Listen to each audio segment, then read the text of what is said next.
ವಿಶೇಷ ಕಾರ್ಯಕ್ರಮಕ್ಕೆ ಸ್ವಾಗತ. ನಾನು ಶಂಶೀರ್ ಬುಡೋಳಿ.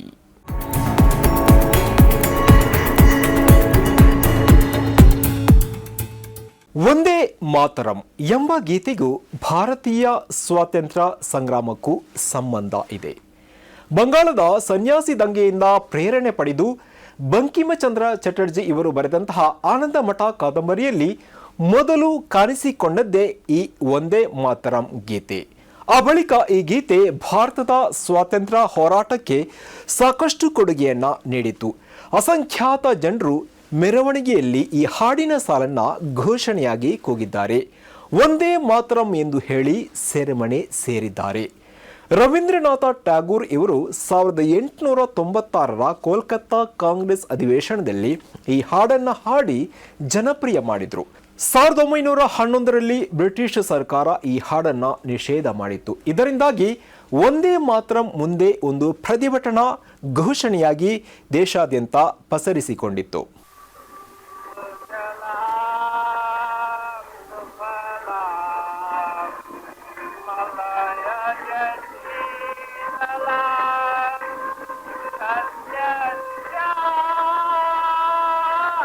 ಹೀಗೆ ಸ್ವಾತಂತ್ರ್ಯ ಹೋರಾಟದ ಸಂಕೇತವಾಗಿದ್ದ ಈ ಹಾಡಿನ 150ನೇ ವರ್ಷವನ್ನ ನಮ್ಮ ಈ ದೇಶದ ಲೋಕಸಭೆಯಲ್ಲಿ ಸ್ಮರಣೆ ಮಾಡಬೇಕಾದದ್ದು ಹೇಗೆ? ಈಗ ಸ್ಮರಣೆ ಮಾಡಲಾಗ್ತಾ ಇರುವುದು ಹೇಗೆ? ದೇಶದ ಸ್ವಾತಂತ್ರ್ಯಕ್ಕೆ ಕೊಡುಗೆ ನೀಡಿದ ಈ ಗೀತೆಯ ಬಗ್ಗೆ, ಅದರ ಸಾರದ ಬಗ್ಗೆ, ಅದರಿಂದ ಸ್ವಾತಂತ್ರ್ಯ ಹೋರಾಟಗಾರರು ಪಡೆದಂತಹ ಪ್ರೇರಣೆಯ ಬಗ್ಗೆ, ಈ ಹಾಡನ್ನು ರಚನೆ ಮಾಡೋಕ್ಕೆ ಇರುವಂತಹ ಕಾರಣಗಳ ಬಗ್ಗೆ ಇತ್ಯಾದಿಗಳ ಸುತ್ತ ಲೋಕಸಭೆ ಮತ್ತು ರಾಜ್ಯಸಭೆಗಳಲ್ಲಿ ಚರ್ಚೆ ಆಗಬೇಕಾಗಿತ್ತು.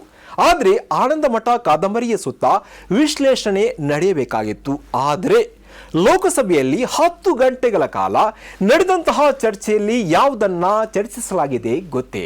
ಈ ಗೀತೆಯನ್ನ ಎತ್ತಿಕೊಂಡು ನೆಹರು ಅವರನ್ನ ಕಾಂಗ್ರೆಸ್ ಅನ್ನ ದೂರುವುದಕ್ಕೆ ಆಡಳಿತ ಪಕ್ಷ ಬಳಸಿಕೊಂಡಿದೆ. ಈ ಬೈಗುಳದ ಉದ್ಘಾಟನೆ ಮಾಡಿದ್ದೇ ಪ್ರಧಾನಿ ನರೇಂದ್ರ ಮೋದಿ ಅವರು. ಒಂದೇ ಮಾತರಂ ಗೀತೆಯನ್ನ ತುಂಡರಿಸಿ ಕಾಂಗ್ರೆಸ್ ದ್ರೋಹ ಮಾಡಿದೆ ಎಂದು ಅವರು ಹೇಳಿರುವಂಥದ್ದು. ಇತ್ತ ಒಂದೇ ಮಾತರಂಗೆ 100 ವರ್ಷಗಳು ಪೂರ್ಣಗೊಂಡಾಗ ದೇಶ ತುರ್ತು ಪರಿಸ್ಥಿತಿಯಿಂದ ಬಂಧಿಸಲ್ಪಟ್ಟಿತ್ತು ಎಂದು ಅವರು ಹೇಳಿರುವಂಥದ್ದು. ಮೊಹಮ್ಮದ್ ಅಲಿ ಜಿನ್ನಾ ನೇತೃತ್ವದ ಮುಸ್ಲಿಂ ಲೀಗ್ ಅನ್ನ ಓಲೈಕೆ ಮಾಡೋಕೆ ಜವಾಹರ್ಲಾಲ್ ನೆಹರು ಇವರು ಒಂದೇ ಮಾತರಂನಿಂದ ಕೆಲವು ಸಾಲುಗಳನ್ನ ತೆಗೆದು ಹಾಕಿದ್ದಾರೆ ಅಂತ ಹೇಳಿದ್ರು. ಬಿಜೆಪಿ ಪಕ್ಷದ ಉಳಿದ ನಾಯಕರು ಹೀಗೆ ನೆಹರು ಇವರನ್ನ, ಕಾಂಗ್ರೆಸ್ ಇವರನ್ನ ದೂರುವುದಕ್ಕೆ ಈ 150ನೇ ವರ್ಷವನ್ನ ಬಳಸಿದ್ರು. वंदे मातरम के प्रति मुस्लिम लीग की विरोध की राजनीति तेज होती जा रही थी. मोहम्मद अली जिन्ना ने लखनऊ से 15 अक्टूबर 1937 को वंदे मातरम के विरुद्ध का नारा बुलंद किया.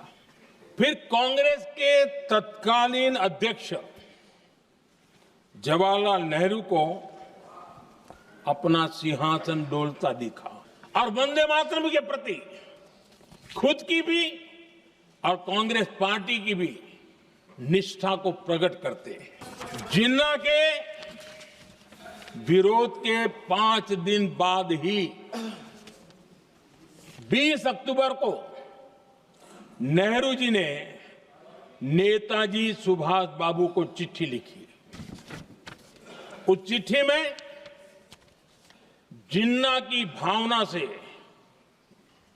नेहरू जी अपनी सहमति जताते हुए कि वंदे मातरम की आनंद मठ वाली पृष्ठभूमि मुसलमानों को इरिटेट कर सकती है. मैं नेहरू जी का कोट पढ़ता हूं. मैंने वंदे मातरम गीत का बैकग्राउंड पढ़ा है.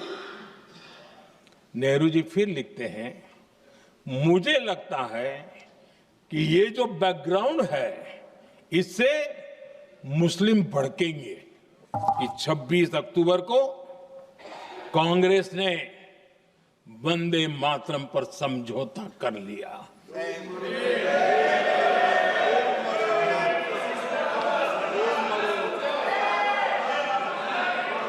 वंदे मातरम के टुकड़े करने के फैसले में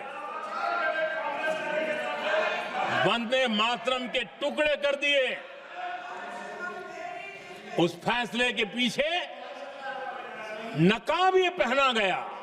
ಈ ದೇಶದ ಜನರಿಗೆ ಮತ್ತು ಯುವ ತಲೆಮಾರಿಗೆ ಒಂದೇ ಮಾತರಂ ಗೀತೆಯ ಶಕ್ತಿಯನ್ನ ಪರಿಚಯಿಸುವ ಸಂದರ್ಭವಾಗಿ ಬಳಸಿಕೊಳ್ಳಬೇಕಾಗಿದ್ದ ಲೋಕಸಭೆಯ 10 ಗಂಟೆಯನ್ನ ಮೋದಿಯವರ ನೇತೃತ್ವದಲ್ಲಿ ಕಾಂಗ್ರೆಸ್ ಮತ್ತು ನೆಹರು ವಿರುದ್ಧ ದ್ವೇಷ ಕಾರುವ ಸಮಯವಾಗಿ ದುರುಪಯೋಗ ಮಾಡಲಾಯಿತು. 10 ಗಂಟೆಯ ಚರ್ಚೆಯಿಂದ ಈ ದೇಶಕ್ಕೆ ಸಿಕ್ಕಿದ್ದೇನು ಅಂದ್ರೆ ಒಂದಷ್ಟು ಬೈಗಳುಗಳು, ಕಾಂಗ್ರೆಸ್ಸಿನ ದೂಷಣೆ, ನೆಹರು ಇವರಿಗೆ ಅಪಮಾನ. ಇದನ್ನ ಬಿಟ್ರೆ ಈ ಚರ್ಚೆಯಲ್ಲಿ ಈ ದೇಶಕ್ಕೆ ಸಿಕ್ಕಿದ್ದೇನೂ ಇಲ್ಲ.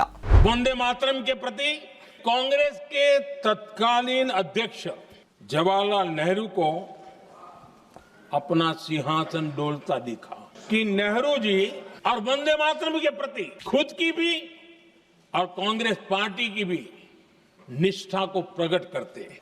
नेहरू जी फिर लिखते हैं, मुझे लगता है कि ये जो बैकग्राउंड है इससे मुस्लिम भड़केंगे। पूरा देश हतप्रभ था, पूरा देश हैरान था, लेकिन देश का दुर्भाग्य कि 26 अक्टूबर को कांग्रेस ने वंदे मातरम पर समझौता कर लिया।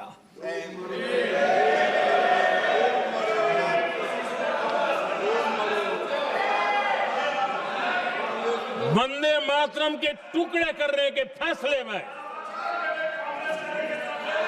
वंदे मातरम के टुकड़े कर दिए। मुझे लगता है कांग्रेस ने आउटसोर्स कर दिया है। दुर्भाग्य से कांग्रेस की नीतियां वैसी की वैसी थी है, और इतना ही नहीं, आईएनसी चलते चलते एमएमसी हो गया है। कांग्रेस और उसके साथी और जिन जिन के नाम साथ कांग्रेस जुड़ा हुआ है सब वंदे मातरम पर विवाद खड़ा करने की कोशिश करते हैं। ಇದೇ ಸಂದರ್ಭದಲ್ಲಿ ಇಂಡಿಗೋ ವಿಮಾನದ ಅವ್ಯವಸ್ಥೆಯಿಂದ ಈ ದೇಶದ ಸಾವಿರಾರು ನಾಗರಿಕರು ಸಂಕಟ ಪಡ್ತಾ ಇದ್ದಾರೆ. ಏರ್ಪೋರ್ಟ್ನಲ್ಲಿ ಹಲವು ದಿನಗಳಿಂದ ಮೂಲಭೂತ ಸೌಲಭ್ಯ ಇಲ್ಲದೆ ತೊಂದರೆಯಲ್ಲಿದ್ದಾರೆ. ಇನ್ನೊಂದು ಕಡೆ ಗೋವಾದಲ್ಲಿ ರಾತ್ರಿ ಕ್ಲಬ್ನಲ್ಲಿ ಉಂಟಾದಂತ ಅಗ್ನಿ ಅನಾಹುತದಲ್ಲಿ 25 ಮಂದಿ ಸಾವನ್ನಪ್ಪಿದ್ದಾರೆ. ಆ ನಿಶಾ ಕ್ಲಬ್ನ ಮಾಲೀಕರು ದೇಶ ಬಿಟ್ಟು ಪರಾರಿಯಾಗಿದ್ದಾರೆ. ಆದರೆ ಈ ಯಾವುದರ ಬಗ್ಗೆಯೂ ಕೇಂದ್ರ ಸರ್ಕಾರಕ್ಕೆ ಯಾವ ಟೆನ್ಷನ್ ಇಲ್ಲ. ದೇಶದ ಸಾವಿರಾರು ನಾಗರಿಕರು ಪ್ರಯಾಣದ ತೊಂದರೆಯಿಂದ ಸಂಕಟ ಪಡ್ತಾ ಇದ್ದಾರೆ. ಆದರೆ ಪ್ರಧಾನಿಯವರಿಗೆ ಅದು ವಿಷಯವೇ ಅಲ್ಲ. ಅದರ ಬದಲು ಒಂದೇ ಮಾತರಂನಿಂದ ಯಾವ ಸಾಲನ್ನ ಯಾರು ಕಿತ್ತು ಹಾಕಿದ್ರು ಹೇಗಂತ ಆ ನೆಹರು ಇಲ್ಲದ ಪಾರ್ಲಿಮೆಂಟ್ನಲ್ಲಿ ಕುಳಿತು ಬಿಜೆಪಿ ಸಂಸದರು ಮಾತನಾಡ್ತಾ ಇದ್ದಾರೆ. ಸಾವಿರಾರು ಇಂಡಿಗೋ ವಿಮಾನಗಳು ಹಾರಾಡದೆ ವಿಮಾನ ನಿಲ್ದಾಣದಲ್ಲಿ ಮಲಗಿದೆ. ಅವುಗಳ ಬಗ್ಗೆ ಚಕಾರ ಎತ್ತೋಕೆ ಈ ಸಂಸದರಿಗೆ ಸಾಧ್ಯವಾಗ್ತಾ ಇಲ್ಲ.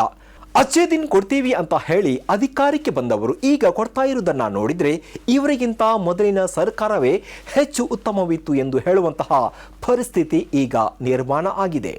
ಇದುವೇ ಈ ಹೊತ್ತಿನ ಸನ್ಮಾರ್ಗ ವಿಶೇಷ. ನಿರಂತರವಾಗಿ ನೋಡ್ತಾ ಇರಿ ಸನ್ಮಾರ್ಗ ನ್ಯೂಸ್, ಸುದ್ದಿಗಳ ಸಂತೆಯಲ್ಲಿ ಸತ್ಯದ ಮೊಂಬತ್ತಿ. ಸ್ನೇಹಿತರೆ, ನಿಮ್ಮ ಅದ್ಭುತ ಬೆಂಬಲದಿಂದ ಸನ್ಮಾರ್ಗ ನ್ಯೂಸ್ ಚಾನೆಲ್ ಈಗ 2 ಲಕ್ಷ ಸಬ್ಸ್ಕ್ರೈಬರ್ಗಳನ್ನು ದಾಟಿದೆ. ಇದು ನಮ್ಮ ಯಶಸ್ಸಲ್ಲ, ಇದು ನಿಮ್ಮ ಯಶಸ್ಸು. ನಮ್ಮ ಮುಂದಿನ ಗುರಿ 4 ಲಕ್ಷ. ಇದು ಕಷ್ಟವಲ್ಲ. ನೀವು ಮಾಡಬೇಕಾದದ್ದು ಸಿಂಪಲ್. ನೀವು ಸನ್ಮಾರ್ಗ ನ್ಯೂಸ್ ಚಾನೆಲ್ ವಿಡಿಯೋವನ್ನ ನಿಮ್ಮ ಸ್ನೇಹಿತರಿಗೆ, ಕುಟುಂಬದವರೊಂದಿಗೆ ಹಂಚಿಕೊಳ್ಳಿ ಮತ್ತು ಅವರಲ್ಲೂ ಸಬ್ಸ್ಕ್ರೈಬ್ ಮಾಡಲು ಹೇಳಿ. ನೀವು ಶಕ್ತಿಯನ್ನು ಕೊಡಿ, ನಾವು ನಿಖರ ಸುದ್ದಿ ಕೊಡ್ತೇವೆ. ಧನ್ಯವಾದಗಳು.